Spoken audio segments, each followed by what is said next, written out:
Alright, this is my first draft recording, doing a arc draft, alara reborn and conflux, or shards of alara. I guess it's SRC, whatever.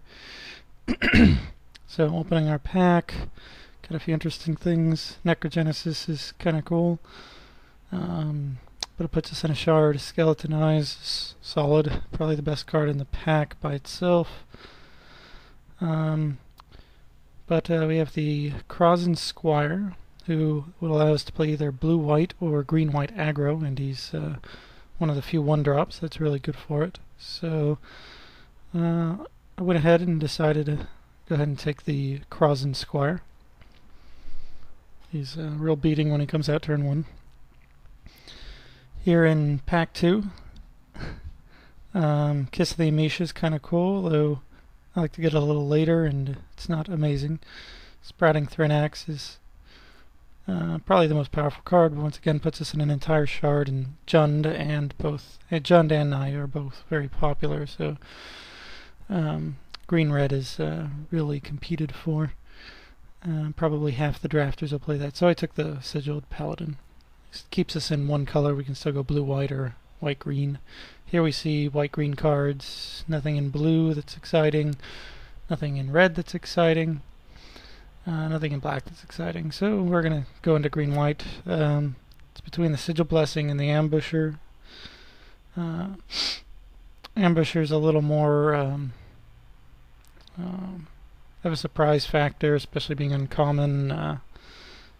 You want things like Sigil Blessing, but I already have 2 Exalted guys, and it's not as good if you're not inclined to attack with the whole team of guys at once. So go ahead and go with the Ambusher.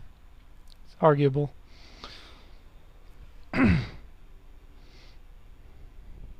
People get really excited about Ambusher anyway, so it's more of a signal, I think, than the other one.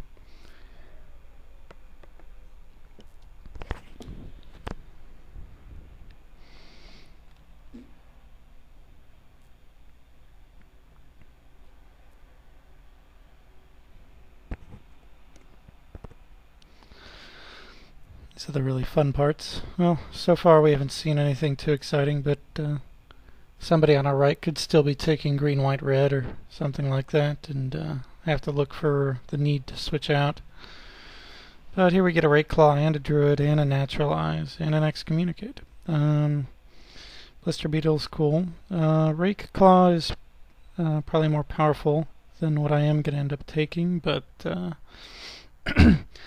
I like to go with the really aggressive 2-color deck if I can, just because your colors are going to be more consistent. You can beat people because there's a lot of people in these Swiss drafts playing 4 colors, 5 colors, and they'll usually give you at least 1 auto win just because they don't get great mana. Here we have again the Rake Claw. He's really good.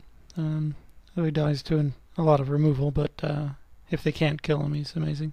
But yeah, I went ahead and take the Sightcast Sorcerer because it fits into our 2-color theme. Here we got pretty much garbage, and that's a really late Agony Warp. So I was looking at this pack. Gift doesn't fit our game plan. I usually like playing Gift if I have bombs only. Guardians, it's okay, but it's not amazing. Relic, be sideboard card, and not an amazing one. Go ahead and go with the Warp, just in case the guy on our right's in our colors, and he's going to start sending us a lot of blue-black, and we can go into blue-black-white. Here we see maybe a blue-black-red, so maybe Grixis is open, but I'm not going to switch out of all of my picks to switch into that. So I'm going to stick with where I'm going, I guess. Welkin Guide and Resounding Roar. If I go green-white, I really need pump spells. And I do have the Druid of the Anima for the red. So I'm going to go with the Resounding Roar.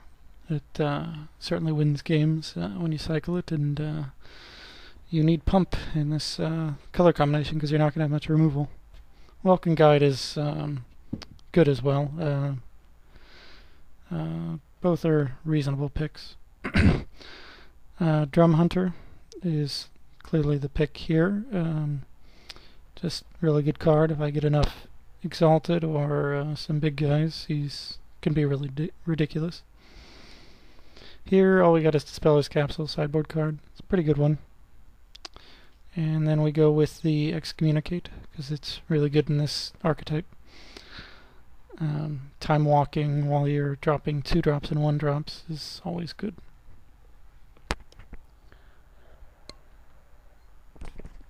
That's what you call pseudo removal, because you know the guy comes back. And it's not really card parity, because you put a card on top of their library, they always get a spell back instead of like a land or something. Here we get another Excommunicate, so that's nice. So those are really key for us. Here we got nothing, so I'll send the blue and the black cards, because go ahead and tell the guy on my left, hopefully, that those colors are open. Now I wish I hadn't taken the Agony Warp, but you know, you gotta leave yourself open to prevent yourself from getting screwed sometimes in these drafts. Take a few powerful cards here and there. Sometimes if you have to go 3 colors, 4 colors, 5 colors. It's not what we want to do. It's what we want to punish other people for doing, but I think it was reasonable at the time. We would have still had the sight cast Sigiled and Necrozin. Here we've got a Cliff Runner Behemoth. He's really good even if we're just green-white. 4 for a 5/3 lifelink.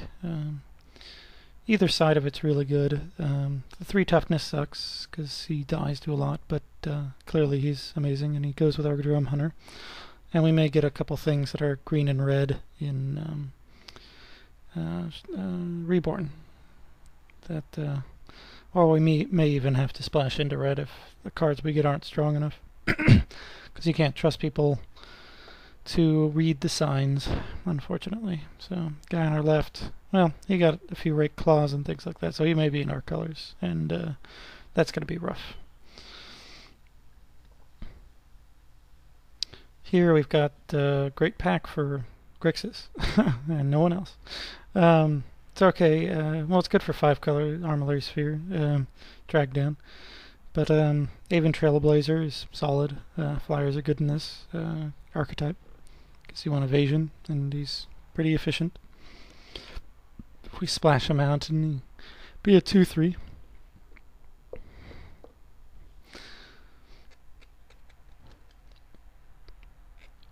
Here we've kind of struggled with this pick.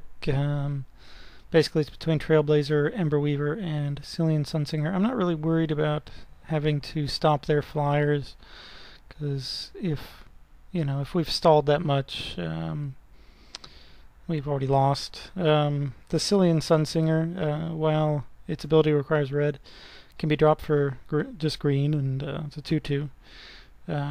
And we do have the Druid, and we may be splashing into red a little for cycling Resounding Roar and such like that, towards the end of the game we may have 2 or 3 red mana sources and be able to activate the Sunsinger, so go ahead and take him. And let's see, I guess I was really struggling over it.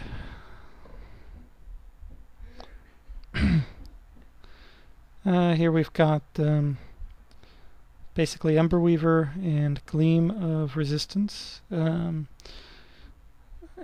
is really good, but not as good if you don't play red. And Gleam of Resistance is a trick, and helps us search for that red for Sunsinger and Resounding Roar, so that's fine. Take that. Go ahead and go with the Rock's Meditant instead of the other land cycler. It's not as exciting of a land cycler. And the Meditant's fine. 4 for a 2/4, draws a card, stops all the blades, etc.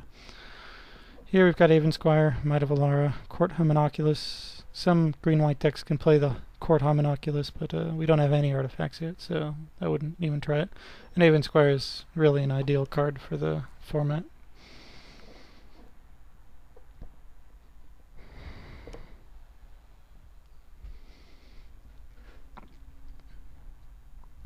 Here we've basically got Nakatl Savage, Beacon Behemoth choice. Kaleidostone, obviously we're not going to take the 1/1 guys and take Kaleidostone.